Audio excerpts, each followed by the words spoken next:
வணக்கம் சாய்ராம். நான் உங்க சாய் பாலாஜி. தான் தோன்றி ருத்ரஸ்ரீ சீரடி சாய்பாபா ஆயுர் தேவி ரிஷிகள் பீடம் புவனேஸ்வரி கஷேத்திரத்திலிருந்து இன்னைக்கான பதிவில் நம்ம என்ன பார்க்க போறோம்னா, அம்பாலோட இரண்டாவது திருக்கத்தில் இருக்கக்கூடிய ஆணி மாண்டவைய மகரிஷி. இந்த ஆணி மாண்டவைய மகரிஷி வந்து பார்த்தீங்கன்னா கூக்கட ஆசனம், அதாவது கூக்கட ஆசனத்தில் வந்து பார்த்தீங்கன்னா அமர்ந்திருப்பாரு. சபரிமலை ஐயப்பன் வந்து எப்படி உட்காந்துருக்காரோ அதே மாதிரி உட்கார்ந்துருப்பாரு.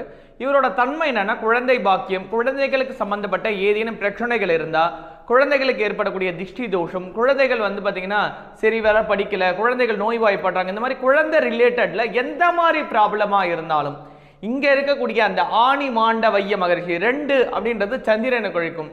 சந்திரன் அழகு, அறிவு, மதி. சந்திரன் கிறிஸ்டல் கிளியரான மைண்டோட வாழ்க்கையில தெளிவான ஒரு பாதையில போகணும்னா இந்த ஆணி மாண்டவைய மகரிஷிக்கு நம்ம குழந்தைகளுக்காக வேண்டி இங்க இருக்கக்கூடிய அந்த ஆயுர் தேவி அம்பாளுக்கு யார் ஒருத்தர் தைல அபிஷேகம் பண்றாங்களோ, தைல அபிஷேகத்தோட தட்சணைன்னு பார்த்தீங்கன்னா 311 ரூபாய் தான் வருது.